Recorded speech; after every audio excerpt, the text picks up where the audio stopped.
Bienvenidos a Escuela Sabática Fácil desde Nicaragua con Néstor Salguera y César Vargas. Alusiones, imágenes y símbolos. Lección número 3 para el sábado 19 de abril de 2025. Imágenes tomadas del matrimonio.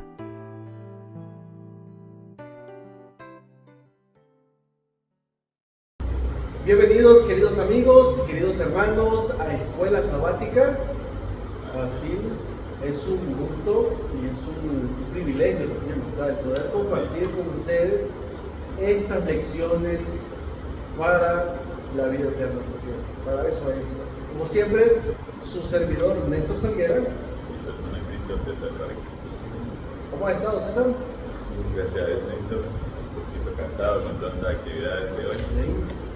Estamos en nuestro club que está practicando ahorita para el campamento, el Camporí, aquí en Nicaragua. Así es, el club de la Iglesia Camino a Cristo es Club Caleb. Estamos conquistando para Cristo. Así es, y saludamos a los líderes que están al frente, ¿verdad? Nuestra hermana Marvel Castellón y nuestro hermano Ángel Gómez. Así es.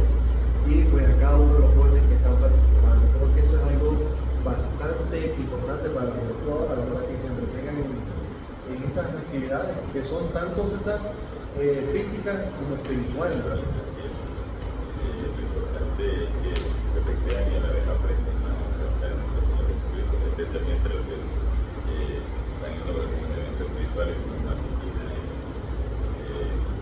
¿cómo se llama el otro? De conexión bíblica. Y claro que eso va a ser algo grande allá en Matagalpa, será en el departamento de Matagalpa, y a partir del martes, hasta martes 13 o 15, ¿cuánto perdido? El martes 15, el lunes es 12. Así que este Bicambori se realizará en Matagalpa del 15 al 19, ¿verdad?, de abril. Así que vamos a estar nosotros ahí también y vamos a tomar algunos videos, fotos para poderlos compartir aquí en el canal y que también sean parte, ¿verdad?, de esto. Sí. Bueno, familia, saben que estamos estudiando el libro Consejos sobre la obra de la Escuela Sabática de la escritora Elena G. de White, y el consejo para esta semana lo encontramos en la página 37. Y aquí la escritora César hace referencia como a una, digamos, como cuando tú quieres encomendar algo, tú encomiendas algo y tú dices, ojalá y sea como yo lo mandé. Cuando tú encomiendas algo, mira lo que dice: ojalá que los maestros y alumnos sean lo que el Señor determinó que habían de ser cuando dio su vida para que pudieran ser hijos e hijas de Dios y obtener la corona de gloria inmortal. Entonces ella hace referencia a lo que Jesús hizo. Ojalá que los maestros y alumnos Tiene ya un estándar, ¿no?, sí, para cada uno de nosotros que debemos cumplirlo tanto como maestros como para el mundo. así es. Y todos estamos involucrados en esto, así que, como dice la escritora, ojalá que nosotros seamos eso que el Señor quiere que seamos, ¿verdad? Así que, bueno, y recuerden que estamos estudiando también la cartilla de este segundo trimestre, alusiones, imágenes y símbolos, cómo estudiar la profecía. Como siempre, animándoles para que puedan todavía conseguir este proyecto, los que no lo tienen, y si no lo tienen, pues no se pueden descargar la aplicación en la Play Store, ¿verdad?, como Escuela Sabática, y ahí en la aparece, ¿verdad? Así que vamos a estudiar, César, la lección número 3 para el sábado 19 de abril de este año 2025, y tiene como título Imágenes tomadas del matrimonio. ¿Nos dirige la oración? Oremos. Dios y Padre, muchas gracias por la oportunidad de reunirnos otra vez para comentar la escuela sabática. Señor, somos indignos, somos pecadores, pero también reconocemos, Señor, y aceptamos a nuestro Señor Jesucristo como nuestro Rey y Salvador. Oramos para que su sangre nos limpie, Señor, para que su Espíritu Santo nos dirija a la escuela de tu palabra, a algunos de Dios la capacidad de entender o también de explicarla. Y así por cada uno de los hermanos que escuchan este programa y el mismo Dios puedan estudiar también la Biblia a través de la cartilla. Y todos sean modificados para el progreso. Y este esfuerzo Dios de estudio tenga frutos para vida eterna. Pronto Dios pueda compartir directamente con usted, con el maestro. Muchas gracias por todo el ministerio de Jesús. Amén. Bueno, el texto para analizar lo encontramos en el libro de Apocalipsis, capítulo 19 y el versículo 9. Dice la palabra de nuestro Dios, y él me dijo, escribe, bienaventurados los llamados a la cena de bodas del Cordero. Además me dijo, estas son palabras verdaderas de Dios. Amén. Qué maravilloso, ¿verdad? El Señor César está llamando bienaventurados, dichos felices, los que son llamados a las cenas de las bodas del Cordero. Bueno, si ustedes leen el capítulo 19 de Apocalipsis, hay dos cenas. Una es la boda del Cordero, la otra es la cena de las aves. La cena del gran Dios. Donde Dios llama a todas las aves a comer carne de todo tipo de gente. La verdad es que, como hemos dicho siempre, solo hay dos situaciones, dos opciones. Y nosotros estaremos en alguna de ellas. Depende de nosotros si estamos en la boda del Cordero, que somos los bienaventurados, o lamentablemente estaremos en la boda, en la cena del Padre. Pero bueno, volviendo a nuestro tema, dice el comentario en este día sábado. La Biblia contiene muchos autores de amor que revelan poderosamente diversos aspectos de la salvación y del amor de Dios hacia su pueblo. El matrimonio, la más íntima de las relaciones, es una escuela en la que si participamos de acuerdo con ella, con el modelo original de Dios, podemos descubrir profundas lecciones acerca de su amor por nosotros, de nuestra relación con Él y de lo que ha hecho para redimirnos. Bueno, las ideas modernas acerca del amor y del matrimonio han distorsionado nuestra capacidad de apreciar, ¿verdad?, lo que Dios intenta enseñarnos por medio de la unión matrimonial. Aunque la pecaminosidad humana ha pervertido enormemente el matrimonio, aún es un poderoso vehículo para comunicar la verdad. Incluso la verdad profética, además de promover la dicha humana, el matrimonio debería ser una escuela en la que aprendamos profundas lecciones acerca de nosotros mismos y de nuestra relación con Dios. Así es. En esta semana que vamos a ver, así analizaremos ejemplos de matrimonios bíblicos adecuados y también inadecuados. Sí. Aprenderemos algunas lecciones acerca de su amor que nos servirán para entender mejor los eventos de los últimos días. Mira lo que dice aquí César, historia de los patriarcas y profetas. El amor verdadero es un principio santo y elevado, por completo diferente en su carácter del amor despertado por el impulso, que muere de repente cuando es severamente probado. Mediante la fidelidad del deber en la casa paterna, los jóvenes deben prepararse para formar su propio hogar. Así que tenemos que aprender que no es solamente César que me voy a casar porque yo quiero, ¿sí?, o voy a formar parte con otra persona, mi vida la voy a dar a otra persona porque me gusta, porque siento algo. No, dice que es un principio santo que debemos de experimentar. Y bueno, aprendemos, como dice ella, de nuestros padres. Así es. Lamentablemente algunos no tuvimos una relación sana, por así decirlo, pero también llegamos a un momento en que con ayuda de Dios podemos cambiar esa situación. Estamos a tiempo. Estamos a tiempo. Así que depende también de nosotros. Así es. Bueno, día domingo 13 de abril, César, una carne. Pocas metáforas bíblicas subrayan tanto la intimidad de la relación de Dios que anhela tener con nosotros como la del matrimonio. Es imperativo que los estudiantes de la Biblia comprendan lo que Dios quiere decir cuando la utiliza en la palabra. Y nada más de estudiar Génesis capítulo 2, versículos 23 al 25 y Efesios 5, del 29 al 32. Bueno, en esos versículos encontramos Génesis 2, 23 al 25. Dijo entonces Adán, esto es ahora hueso de mi hueso y carne de mi carne. Esta será llamada varona, porque del varón fue tomada. Por tanto dejará el hombre a su padre y a su madre y se unirá a su mujer y serán una sola carne. Y dice, y estaban ambos desnudos, Adán y su mujer, y no se avergonzaban. Ahora, el otro texto, Efesios 5, 29 al 32, dice: porque nadie aborreció jamás su propia carne, sino que la sustenta y la cuida, como también Cristo a la iglesia, porque somos miembros de su cuerpo, de su carne y de su hueso. Por esto dejará el hombre a su padre y a su madre, y se unirá a su mujer, y los dos serán una sola carne. Grande es este misterio, mas yo digo esto respecto de Cristo y de la iglesia. Ahora vemos algo interesante. El apóstol Pablo César no solamente está mencionando la unión entre un hombre y una mujer, sino que ahora está haciendo referencia a lo que Cristo es con la iglesia. Dice: así como el hombre se une con su mujer, así Cristo también se quiere unir con su iglesia.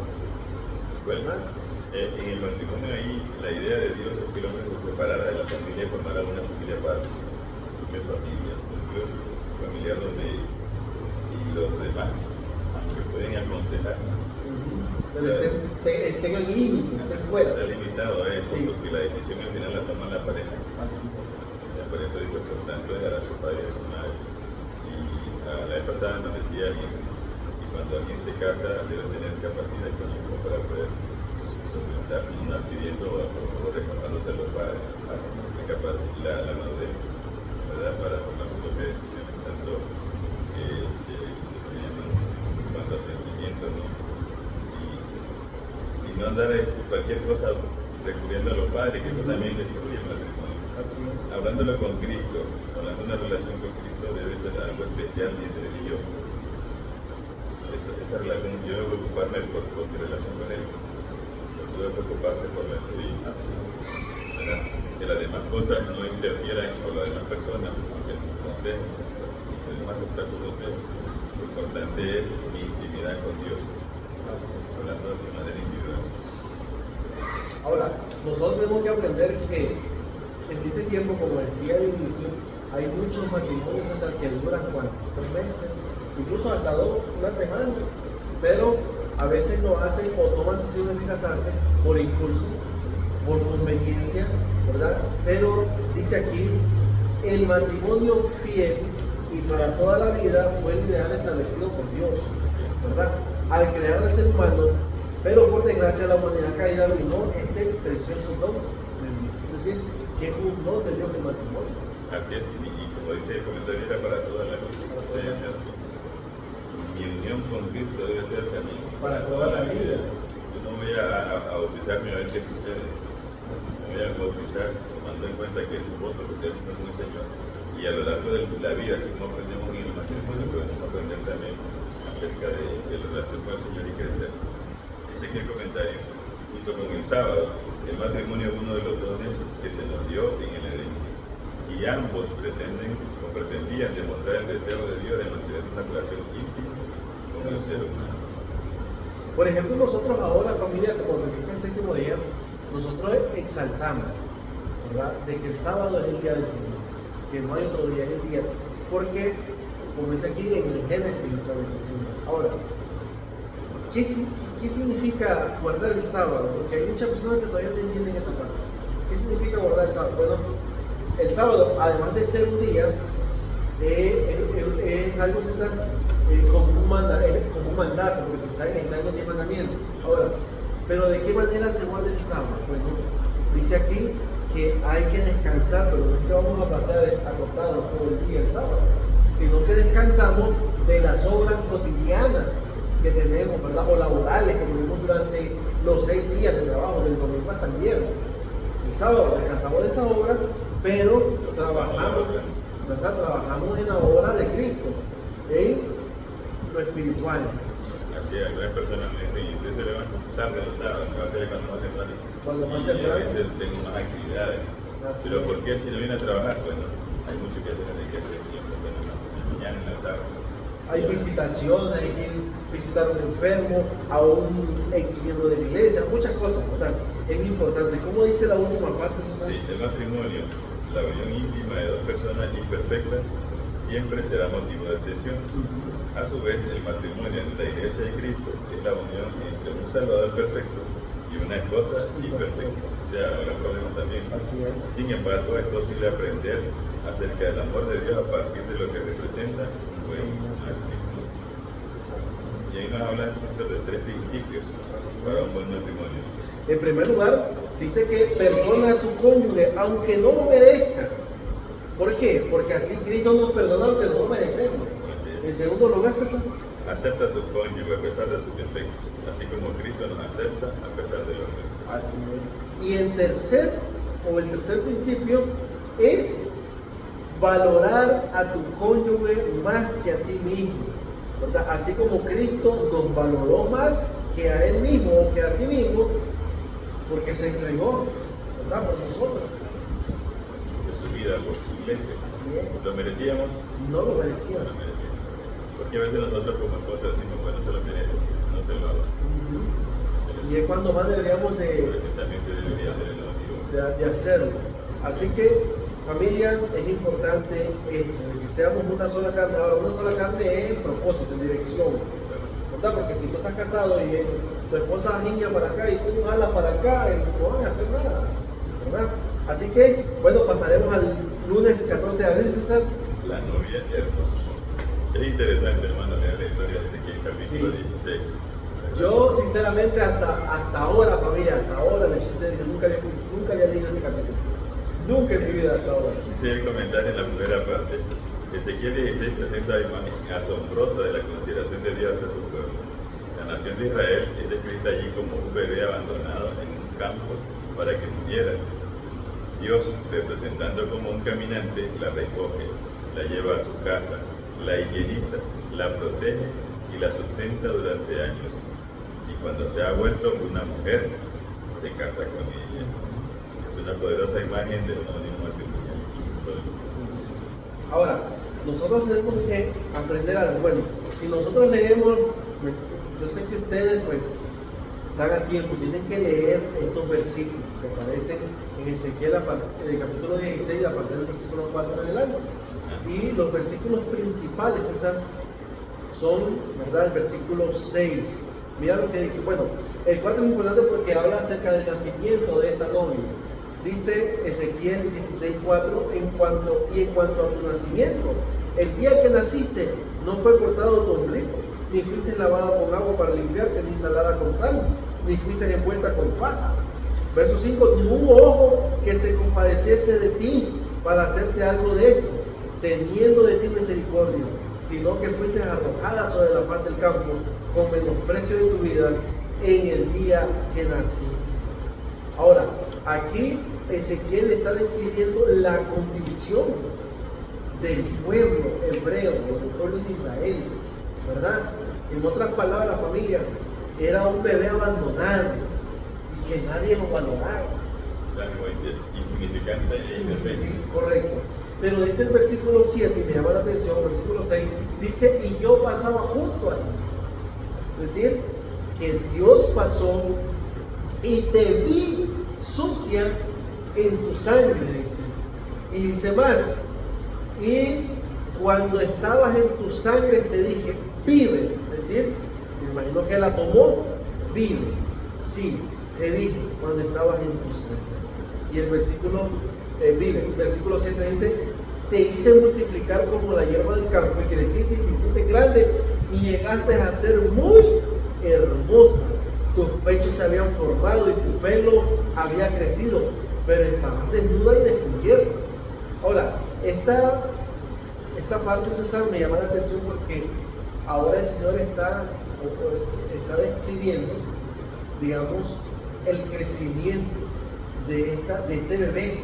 Ahora pasó de ser un bebé abandonado a una adolescente, una señorita en este caso, que está bien ya formada, ¿verdad?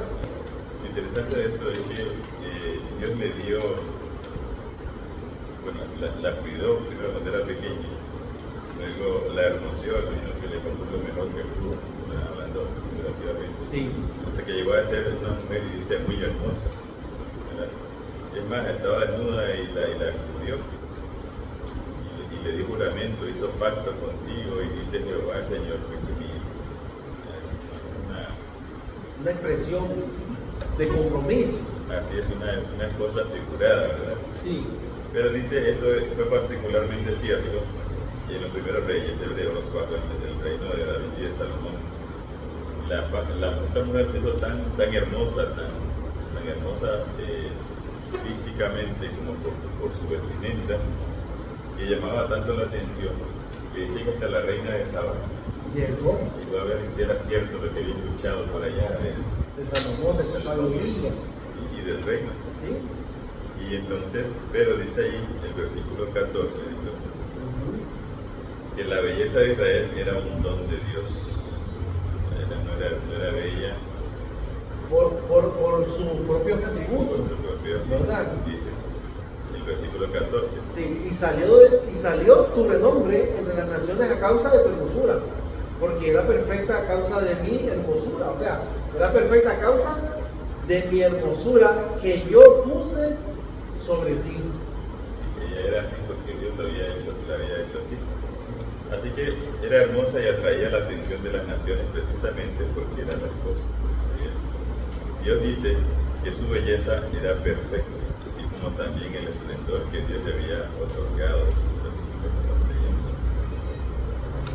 Me llama la atención también que el Señor es un Dios bien respetuoso, ¿sabes? Porque dice en el versículo 8, mira lo que dice en el versículo 8. Dice, y pasé yo otra vez junto a ti y te miré, y aquí que tu tiempo era tiempo de amores. Y extendí mi manto, dice, sobre ti y cubrí tu desnudez, y te di juramento, y entré en pacto contigo, dice Jehová el Señor, y fuiste mío. Es decir, que el Señor no la hizo suya así, de una vez, sino que hicieron un pacto, le pidió de manera de cortesía, siendo cortés, a su esposa, ¿verdad? Como cuando Israel salió de Egipto y ahora que están libres dice, bueno, quiero hacer un pacto con ustedes. Exactamente. ¿Verdad? Pero desde el versículo 15, que ella confió en su hermosura, ahora se ve una mujer muy elegante, lógicamente los demás hombres le echan el ojo, Sí. la enamoran y dice, pero confiaste en tu hermosura y te prostituiste a causa de tu renombre y derramaste tus fornicaciones a cuanto paz. Suya es, recordaba como que llegaba primero. Este es un tema recurrente en la Biblia. La esposa de Dios es hermosa no por mérito propio, sino porque Dios la ha hecho objeto de su favor. De manera similar, los creyentes somos hermosos a los ojos del cielo, no porque Hayamos hecho algo. hay algo que hayamos hecho, ¿verdad? Sino solamente por el favor de Dios, por la salvación de la que Él nos ha hecho objeto. Somos hermosos porque estamos cubiertos de la justicia de Dios mismo, dice 2 Corintios 5. Y es lo que hemos dicho, nosotros no vamos a ser salvos nunca por lo que podamos hacer en esta tierra, por muy grande que sea nuestro ministerio. El que va a entrar en el cielo será solamente por la gracia y la misericordia de Dios. Así es importante. Dice, todo estaba bien, ¿verdad?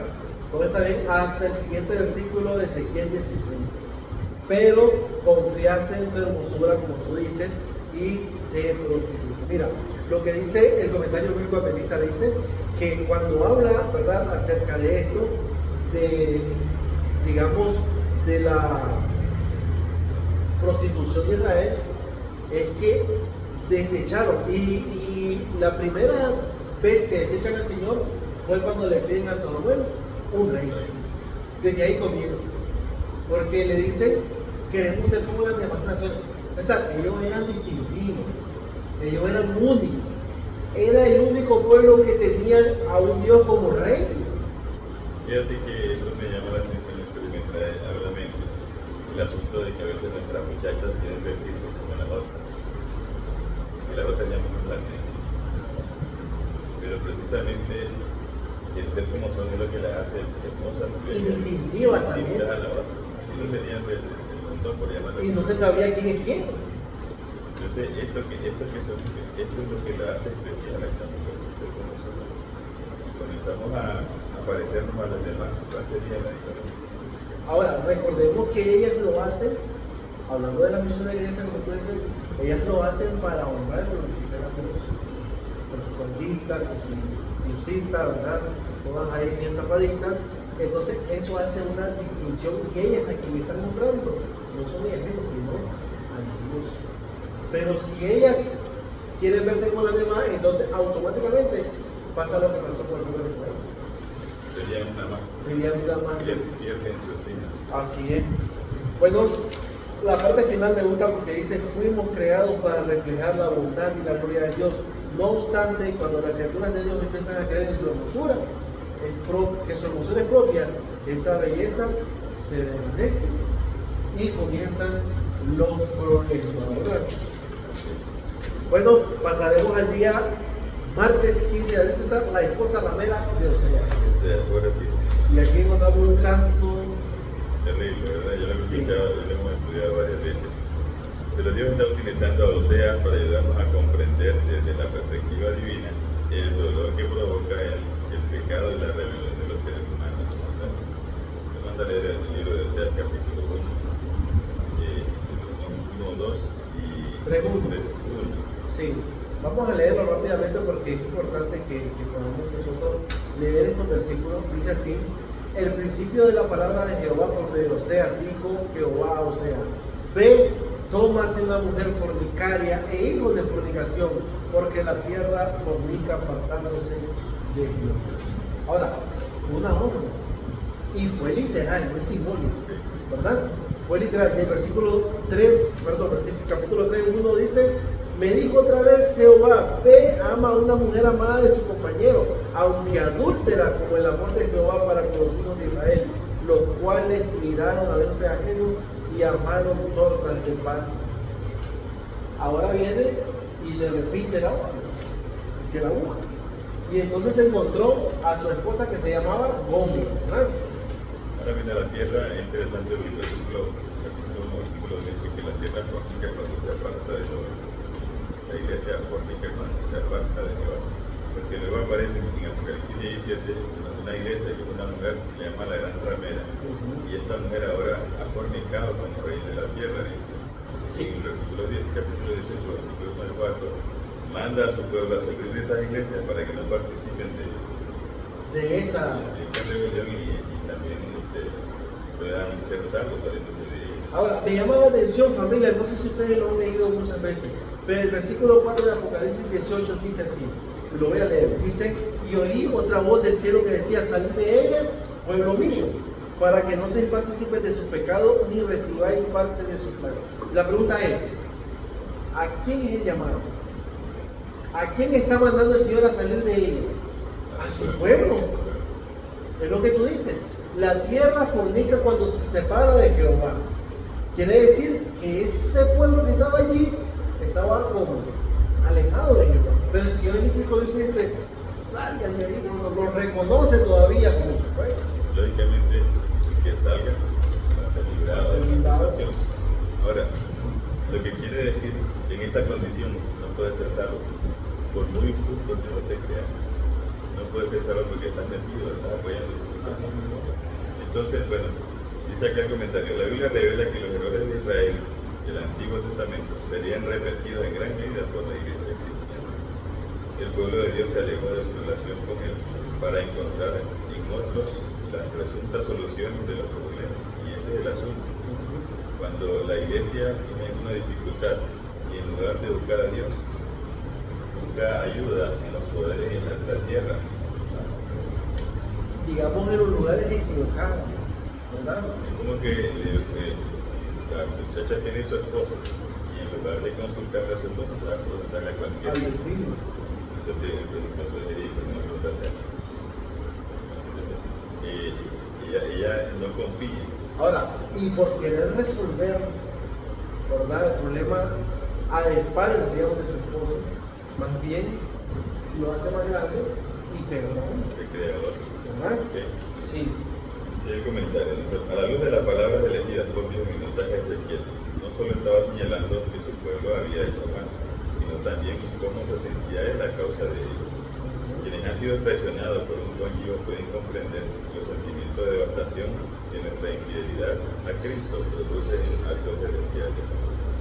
Quizá lo más asombroso de la historia de Osea sea cuán lejos llegó para redimir a su esposa descarriada. Porque imagínate, fueron varias veces que la mujer lo devastan con los chavales. Y me llama la atención algo, familia, nosotros no sé hasta qué punto, ¿verdad? porque indudablemente Oseas representa a Dios. Gomer representa al pueblo, nos representa a nosotros. Sí. Ahora, César, ¿dónde estaba Gomer al final cuando Oseas la vio? Dice que estaba desnuda, estaba siendo ofertada porque la compró Oseas. En el capítulo 9, más adelante, ¿verdad? Dice que la encontró y Oseas la reconoce y la compra. Es decir, ¿qué nos llama esto? Bueno, nosotros fuimos de Dios por creación. Ahí estábamos bien. Pero entró el pecado, nos desviamos y ahora el Señor nos compra con su sangre en la condición que estamos. Ahora, la condición en la que la compra es deplorable. La mujer está devastada. Y sin embargo da un precio caro.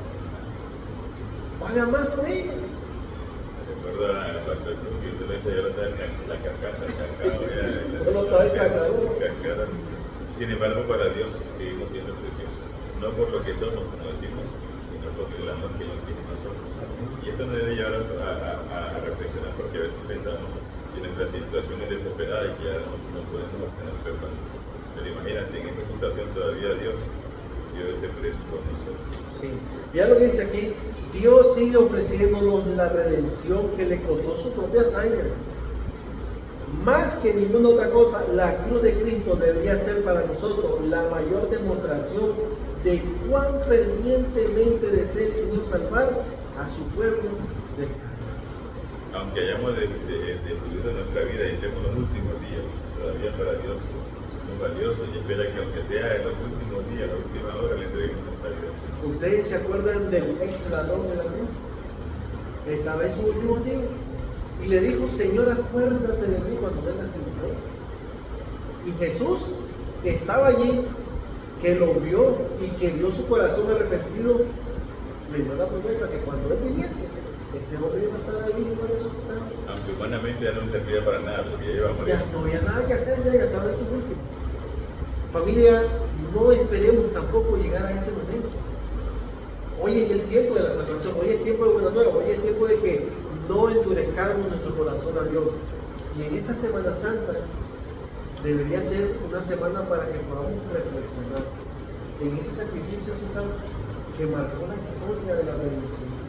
Y que hoy nosotros tenemos la oportunidad de ser restaurados por Cristo. La muerte de Cristo no debería ser en vano para ninguno de nosotros. Para ninguno de nosotros. Fíjate que más que ver esas películas que pasan en Hollywood, sería bueno que nos dedicáramos a reflexionar en la Biblia. Porque a veces las películas son constantes personales, de nuestra nación, y podemos tener un encuentro más cercano con los demás. Especialmente en los últimos días o en la última semana de Jesús, ¿verdad? Así que pasaremos al día miércoles 16, ya ves, César, Isaac. Y aquí encontramos, César, a Abraham, ¿no? El patriarca, pidiendo ya, César, en su vejez. Ya Abraham ya está a punto de morir, pero él no quería, César, irse al descanso sin antes dejar a Isaac con una buena dosis. Y es interesante porque según el relato, Abraham comienza a sustituir todo para que le busque la esposa. No de ahí nomás.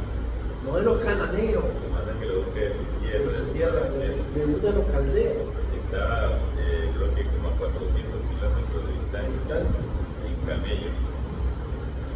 Pero cada vez más en el barrio. Pero para ellos el matrimonio era tan importante. Y conservar la descendencia también del pueblo del Señor. Ahora mira, es interesante porque él no quiere que se case con ninguna de ellas cananeos porque va a corromper a muchachos. Él conoce todo lo que pasa y no le gusta. Pero si tú ves también, la tierra de Ur no era tan santa que se diga, porque recuerda que de ahí Dios sacó a Abraham, que se estaba corrompiendo también. Y esto me viene a la mente porque muchas veces los muchachos dicen, pero si están iguales que el mundo, o siempre le ven defectos. Pero independientemente de que ellos lo tengan, entre una y otra son mejores. Rebeca, como te digo, ya se estaban metiendo en la doctrina en aquellos lugares. Sin embargo, ellos a pesar de sus defectos, conservan la misma creencia y la misma esperanza que ellos. Y eso es lo importante. Ahora, no sabemos, no sé si la escritora no funciona, si todavía hay en ese lugar donde salió Abraham, pudiesen haber escuchado que Abraham se fue siguiendo una promesa que Dios le había hecho. Y posiblemente se dieron cuenta. Ahora, muchos conocían a Sarai, sabían que era estéril. Y al ver que Abraham tuvo hijos, pudiesen tal vez creerle a Dios. No lo menciona, pero pueden haber probabilidades, ¿verdad? Así es. Bueno, ese es el comentario. Por médico y su vista que pudiera hacer esa admisión, la cuestión era para Abraham muy especial, espiritual, perdón. Era más que étnica, era teológica, no era nacional. Porque Abraham conocía muy bien la generación moral de las prácticas religiosas de los cananeos, además de su culto a Dios es falso. Y sabía que sería fácil, ¿verdad?, para su hijo caer en esas prácticas si se casaba con una. Ahora, me llama la atención porque dice que lee Génesis 24:4. ¿Por qué era tan importante para Abraham que su hijo no se casara con una de las hijas de los cananeos? Yo puse aquí, porque conociendo el creciente libertinaje y la idolatría de los cananeos y digamos su inminente condenación, Abraham deseaba conservar la pureza de la siguiente prometida. Así es, mira. A veces, ¿cuántas veces a nuestros muchachos dicen que cuando tú le dices algún consejo que no ande con una persona que no es de tu religión, que tiene más creencia que tú? Y él le dice, bueno, ¿y si yo lo traigo? Y si yo lo convenzo. Difícilmente hará la obra del Espíritu Santo. Lo más seguro es que, y lo que ha pasado, es que muy bien lo saque de la iglesia. Y aquí lo dice el comentario.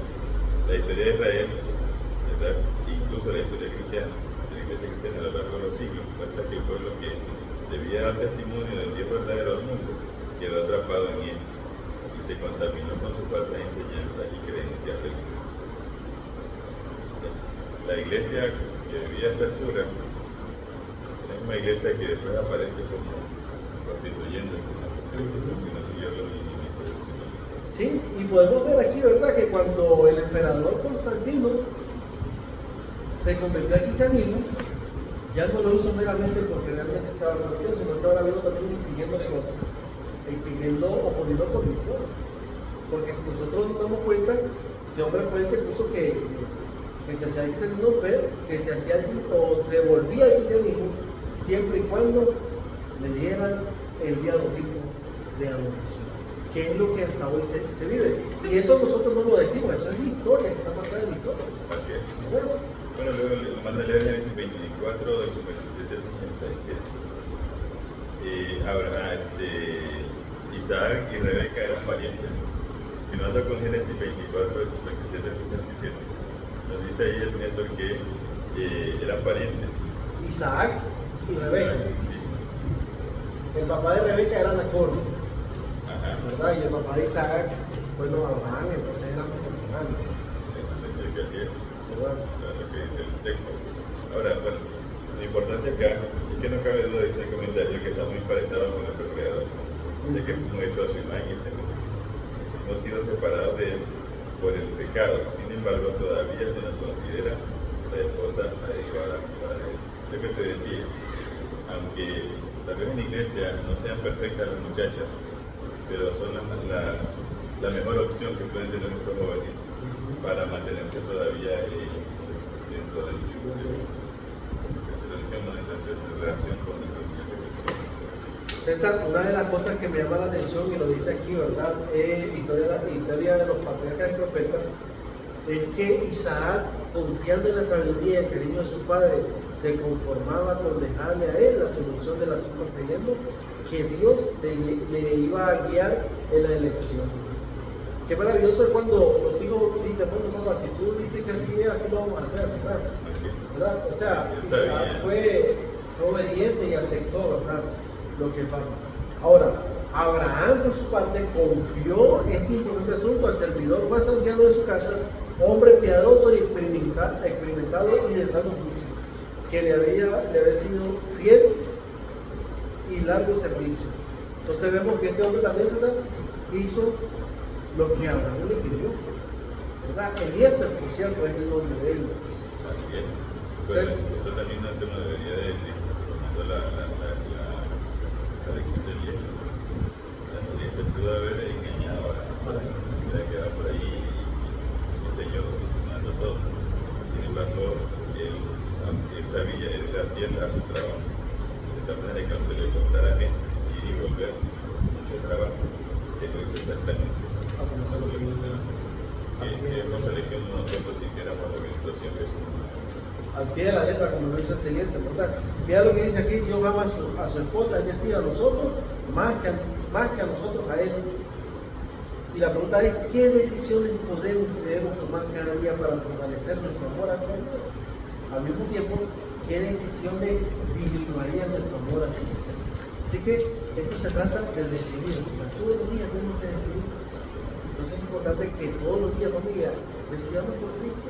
Es verdad, hay días que son difíciles, situaciones, pero que Dios prometió estar con nosotros todos los días. Y siempre la Biblia manda, como tú dices, a decidir, no a sentir. No a sentir. No es si yo siento, es lo que yo decido hacer hoy, hacer o no hacer. Ok, la ramera es clara, dice el capítulo 17 de Alex, perdón. Es el título de este día. Y nos manda a leer Apocalipsis capítulo 19, versículo 1 hasta el 9. Y hay algo importante aquí, porque nosotros vemos que ya en Apocalipsis capítulo 19 donde está la lectura bíblica acerca de las bodas del Cordero. Pero mira cómo dice el primer versículo: después de esto oí una gran voz de gran multitud en el cielo que decía: aleluya, salvación y honra y gloria y poder son del Señor Dios nuestro, porque sus juicios son verdaderos y justos, pues ha vengado a la gran ramera que ha corrompido a la tierra con su fornicación, y ha vengado la sangre de sus siervos del amargo de ellos. Bueno, versículos 1 y 2 nos dan, César, detalle importante del final de la ramera. Va a ser juzgada. ¿Y cuál será su sentencia? Condenada. Bueno, ahora la pregunta es: ¿cómo es posible que ambos acontecimientos sean una realidad y al mismo tiempo sean una demostración de su carácter justo y bondadoso de Dios? La infidelidad tiene un precio muy doloroso, ¿verdad? Las consecuencias se extienden a la vida de los hijos y de otras personas. Incluso el más paciente de los cónyuges agraviados puede llegar a descubrir que hay un punto de no retorno más allá, del cual la unión matrimonial ya no puede ser restaurada. Así es. Muy manso que sea. Imagínate si vas a tu esposa, la perdonas una y otra vez, en un momento te vas a colapsar. Te vas a dar cuenta de que es imposible ya mantener. Te han dado muchas oportunidades, te han dado... Que ya se le llama ahora una relación tóxica, más perjudicial que benéfica. Y dice el comentario: cuando nuestro mundo llegue a un punto en el que los corazones se hayan endurecido tanto que ya no hay lugar para el arrepentimiento, entonces no tendrá sentido continuar la historia y prolongar el sufrimiento producido por el pecado desenfrenado. O sea, Dios va a juzgar una vez, ya no haya más a quien salvar, ni modo, y a la vez va a ejecutar su juicio contra la ramera, pero también va a instaurar su reino de justicia, ¿verdad? Y esto me recuerda cuando el asunto de la destrucción de Sodoma y Gomorra, cuando Abraham intercede, el capítulo 18 de Génesis, ante Dios, dice: Señor, pero si hubieran 50 justos, la van a destruir. Por eso 50 no va a Dice: decir. 50 no, 30, 20, 10, no había. ¿O así? No había. Imagínate. Y entonces, ¿qué sentido tiene si ya no hay a quien salvar? Dios siempre espera hasta lo último, pero en un momento en que, y no es que Él no quiera salvar, como dice el comentario, el corazón del humano se ha endurecido tanto que ya no es imposible alcanzarlo. Y sigue diciendo el comentario: aunque hay pesar por los perdidos, quienes han sufrido bajo la dispensación del pecado, pueden celebrar que finalmente ha terminado y que la tierra es restaurada de acuerdo con el designio original de Dios. Esta vez no habrá cosa, un alejamiento de Dios, porque hemos aprendido dolorosamente que Dios tenía razón acerca de la devastación resultante de separarnos de Dios. Hoy podemos pensar, bueno, si yo vivo la vida porque es mi vida, hago lo que yo quiero, y podemos pensar que estamos bien haciendo esa cosa, porque yo he escuchado a personas decir, es mi vida, yo hago con ella lo que yo quiero. Pero aquí nos está diciendo de que o le servimos a Dios, o ya sabemos a quién le estamos sirviendo, ¿verdad? Y al final, pues las consecuencias no las vamos a poder impedir. No vamos a poder decir, no, es que yo no quería hacer esto. Vas a decir, tú pagas. Así es, y siempre solo hay dos opciones. Si aceptamos a Jesús, ya Jesús va a dar nuestra cuenta por nosotros, tenemos vida eterna. Si no lo aceptamos, nosotros vamos a pagar en nuestra propia carne las consecuencias. Sí. Siempre depende de cada uno de nosotros. Mira lo que dice Apocalipsis 21, 1 al 4, que nos manda a leer, dice, y nos hace la pregunta, ¿qué significa aquí la imagen del matrimonio y por qué está lleno de esperanza y promesa? ¿Cuál es nuestra seguridad respecto a la esperanza presentada en estos versículos? Dice así, versículo 1, vi un cielo nuevo y una tierra nueva, porque el primer cielo y la primera tierra pasaron y el mar ya no existía más. Y yo, Juan, vi la santa ciudad, la nueva Jerusalén, descender del cielo de Dios, dispuesta como una esposa ataviada para su marido. Y oí una gran voz del cielo que decía, he aquí el tabernáculo de Dios con los hombres, y él morará con ellos, y ellos serán su pueblo, y Dios mismo estará con ellos como su Dios. Enjugará Dios toda lágrima de los ojos de ellos, y ya no habrá muerte, ni habrá más llanto, ni clamor, ni dolor, porque las primeras cosas pasaron. Qué maravilloso. Ahora, y este pueblo que está aquí en esto, pueblo, digamos, privilegiado, digamos, fue lo que se merecía. Ajá, sí, pero la idea es que no es otro pueblo, es este pueblo que está ahorita, el pueblo de Dios, con sus defectos, con todas sus cosas, pero que siguieron creyendo en la misericordia de Dios. Y aceptaron esa salvación. Fíjate que uno siempre aprende, porque a veces uno le dice, y me he dicho muchas veces, pero si ahora nadie guarda los 10 mandamientos como deben ser, ustedes tampoco nos dicen a nosotros, y es cierto. Pero es que, y escuchando esas cosas, alguien dijo en esta semana que su video dice, nosotros guardamos los mandamientos aceptando a Jesús. El único que lo puede guardar realmente es Jesús. Pero cuando yo acepto a Jesús, Jesús me representa y yo guardo los mandamientos por su vida. Por su vida. O sea, yo nunca lo haré 100%, pero sí acepto el sacrificio del Señor Jesús, y como Él me representa ante el Padre, Está guardando los mandamientos. yo lo estoy guardando. Y eso es lo que debemos de entender nosotros.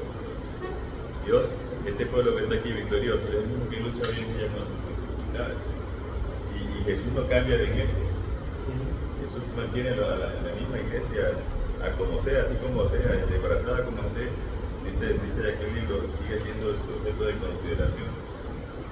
Y dice aquel comentario, el matrimonio para la iglesia, el matrimonio, una unión para toda la vida, el símbolo de la unión de Cristo con la iglesia. El espíritu que Cristo manifiesta a su iglesia es el mismo espíritu que debe reinar entre los incestuosos de su hermano. Me gusta lo que dice. Cristo sufrió un dolor inimaginable cuando el género humano lo rechazó y entregó a otros dioses el afecto que solo Él merece. Aún así se entregó por nosotros y pagó en sí mismo por nuestras infidelidades y adulterio, para que si nos arrepentimos, nos apartamos de ellos y lo hago para siempre conforme a la promesa. En otras palabras, familia, Adán y Eva, el pecado de ellos fue adulterar. ¿Verdad? Bueno, ellos cometieron adulterio, pero no físico, ¿verdad? Sino que espiritual. Ellos se fueron tras la voz de aquel que venía a destruirnos. Sí, un extraño. Ahora, si Dios ya le ha dicho que si comían de ese fruto iban a morir, y volvemos a lo que tú hiciste, lo que tú dijiste, César, si la esposa tiene algo y no lo dice a su marido y lo dice al vecino, ese problemita se va a hacer más grande. Adán y Eva tenían que ir donde Dios y decirle, dice Él que si yo no me como el fruto yo no voy a morir, pero tú has dicho que yo voy a morir. ¿verdad? Automáticamente Dios, ¿qué hubiera hecho? Hubiera intervenido. Intervenido. Claro. Hubiera intervenido y dicho, oye, mira, déjame a mis hijos tranquilos. ¿Verdad? Entonces es algo que tenemos que tener mucho cuidado. Bueno, viernes 18 de abril, César. Sí, dice ahí el comentario. Al notar cuánta información contiene la Biblia para ayudarnos a comprender la profecía, puede resultar tentador aplicarla en exceso. A lo largo de los siglos, algunos cristianos han enfatizado el simbolismo y las imágenes presentes en el relato bíblico, hasta el punto que prácticamente empiezan a tratar la narración histórica como que se tratara de un mito. Aunque existen diversos niveles o estratos de significado en casi todas las escrituras, debemos recordar que Dios utiliza a menudo acontecimientos reales que implican a personas reales y los utiliza para instruirlos acerca de sus interacciones futuras con la iglesia. Por ejemplo, aunque la boda de Caná pueden aportar figuras útiles acerca de la metáfora del matrimonio utilizada en la profecía, la boda fue un acontecimiento real.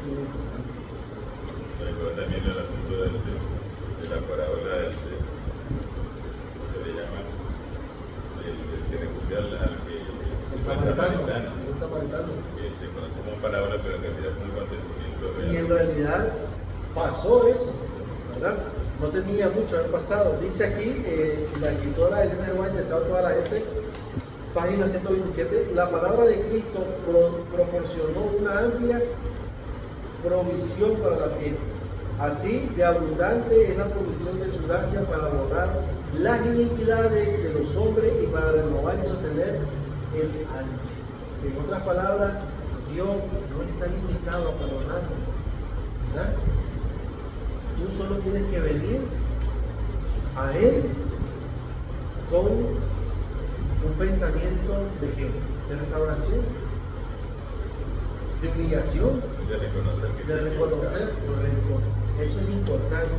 Sigue diciendo la cita, sí, el texto, no hará nada el Señor Jehová sin que revele sus secretos a sus siervos los profetas.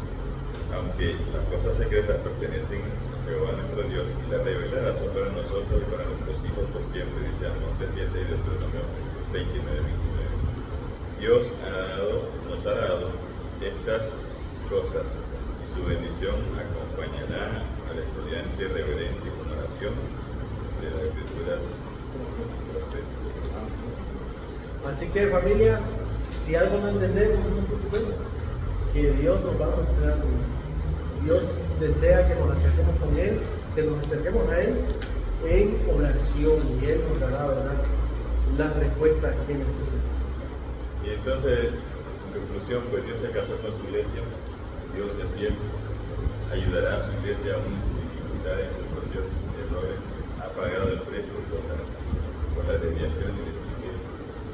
Y esa es la iglesia que va a tener en el reino de los cielos también.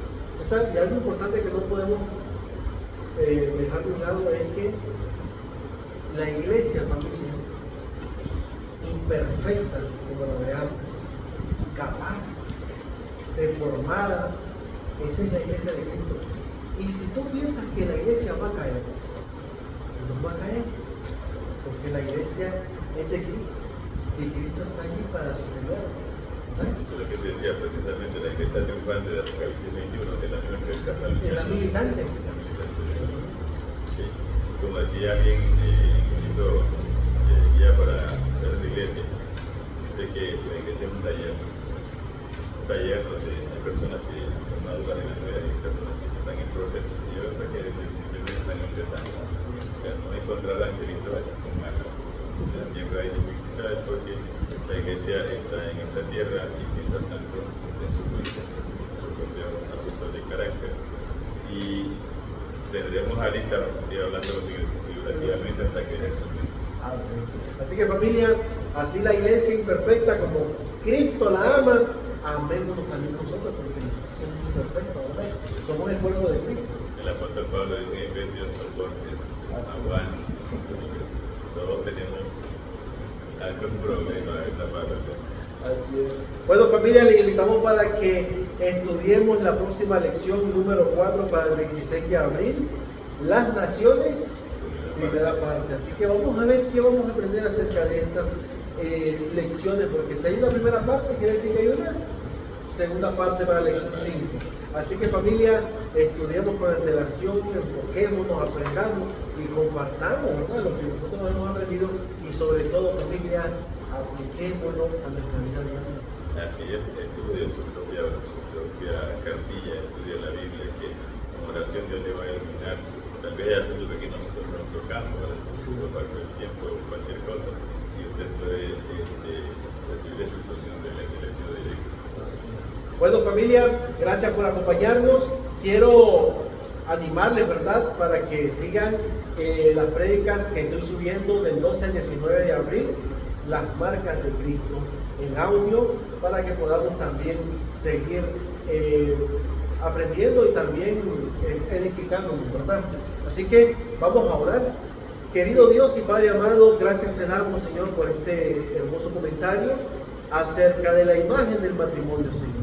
Padre, quiero pedirte especialmente por cada uno de los matrimonios que están en nuestras iglesias, que están también a través de esta plataforma viéndonos, Señor, que seas tú, Señor, el centro y que como esposos y como esposas, oh Dios, podamos comprendernos, podamos buscar solución, que podamos siempre, Señor, ponerte a ti en primer lugar y que si hay algún problema, cual sea, Señor, seas tú, Señor, dándonos el entendimiento para poder restaurar nuestro matrimonio, Señor.